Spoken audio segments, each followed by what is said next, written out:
des murailles invisibles aux éditions d'Argo, d'Alex Chauvel et de Ludovic Rio. Alors là, du jour au lendemain, de gigantesques murailles invisibles arrivent sur Terre pour séparer en fait tous les continents, enfin des endroits. Voilà, il y a des murs Oui. géants qui séparent la population.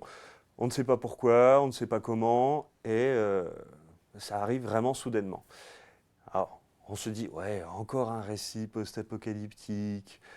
Oui, On l'a déjà vu avec une bulle invisible voilà.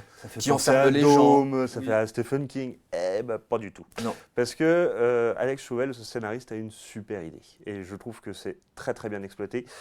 Le temps s'écoule différemment selon l'endroit où on est Sur la planète. sur la planète. Les murailles ont découpé des zones de temps qui s'écoulent différemment. Complètement différemment. Le protagoniste principal qu'on suit, qui est le narrateur et qui raconte son récit à la première personne, Ouais. pour lui, ça fait 2 mois que les murailles sont apparues. Il a hâte de retrouver son épouse. Il essaye de survivre tant bien que mal. Oui, Et parce que c'est un bazar total. c'est un bazar total, évidemment, voilà, parce que c'est personne ne l'apocalypse, comprend hein. rien. Ouais. Voilà. Et ce jeune Lino là, ouais, est vraiment à la recherche de son épouse. Voilà.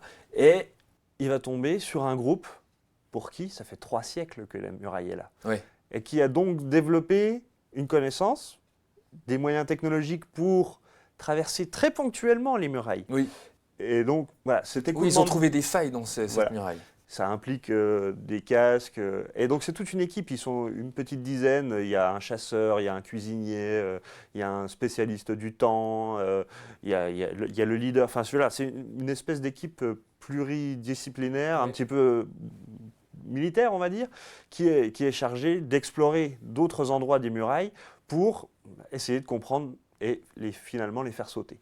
Et donc, ils tombent sur Lino. Et ça va être le début d'une grande aventure. Et cette idée de temps qui se déroule à différentes vitesses, Oui. voilà, c'est ça la bonne idée du bouquin. Parce que ça amène des ressorts scénaristiques autres, parce qu'effectivement, on a ce jeune débutant qui se frotte à des gaillards confirmés, Oui. qui connaissent un peu mieux les murailles, qui vont lui dire « Mais non, ton épouse, écoute, même si tu la passes la muraille que tu pensais traverser, elle sera peut-être morte depuis 10 siècles, Oui, on n'en c'est sait ça. rien. » Et il y a cette incertitude aussi pour leur propre sort. Ils ont les missions de retourner à leur capitale pour rendre compte, mais ils ne savent absolument pas comment ça va se passer, puisque de l'autre côté de la muraille, ils ne savent pas à quelle vitesse s'écoule le temps. Exactement.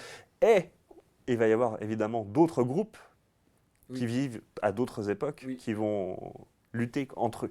Bref, c'est un bazar scénaristique sans nom et c'est vachement stimulant. Enfin, moi, ça m'a fait gamberger pas mal. Enfin, il y a une possibilité d'univers assez folle et je trouve ça vraiment très très pertinent. Et puis on connaît les influences d'Alex Chauvel, il s'en est jamais caché. Il adore Dune par exemple, ou un livre qui l'a vraiment fondé lui dans son esprit, c'est Fondations justement d'Isaac Asimov. Donc on est dans cet esprit-là aussi de science-fiction spéculative et en même temps très intime. Parce que voilà, le rapport, chaque personnage a une vision très particulière du temps qui passe et les conséquences de ce temps qui peut s'écouler super vite. Et moi j'ai trouvé ça vraiment très malin. Et Rio au dessin. Alors le Ludovic Rio au dessin, oui, c'est appliqué son dessin. C'est classique. Voilà, c'est pas. L'ancrage est marqué, il est quand même assez épais. Voilà. C'est peut-être, moi j'aurais peut-être préféré un truc un peu plus personnel, mais en même temps il y a une telle richesse dans le scénario qu'il fallait peut-être pas non plus mettre un dessin trop stylisé. Il crée un univers post-apocalyptique sans esbrouf. Voilà, il en fait pas des caisses. C'est très, très efficace, ça marche bien. C'est probablement le dessin qu'il fallait pour cette bande dessinée. Et moi j'ai très très hâte de lire le tome 2 parce que vraiment ces pistes lancées dans le tome 1, j'ai jamais lu ça et ça j'aime bien. C'est une revisite de la mythologie de la science-fiction. Et ce qui est vraiment intéressant, c'est qu'on définit le présent non pas par le passé, presque là, mais par le futur aussi. Et c'est complètement original. On s'y perd, mais pas vraiment. C'est vraiment, vraiment bien fait de la part des deux auteurs, donc de Alex Chauvel et de Ludovic Rio. Ça s'appelle donc Les Murailles Invisibles et c'est aux éditions d'Argo.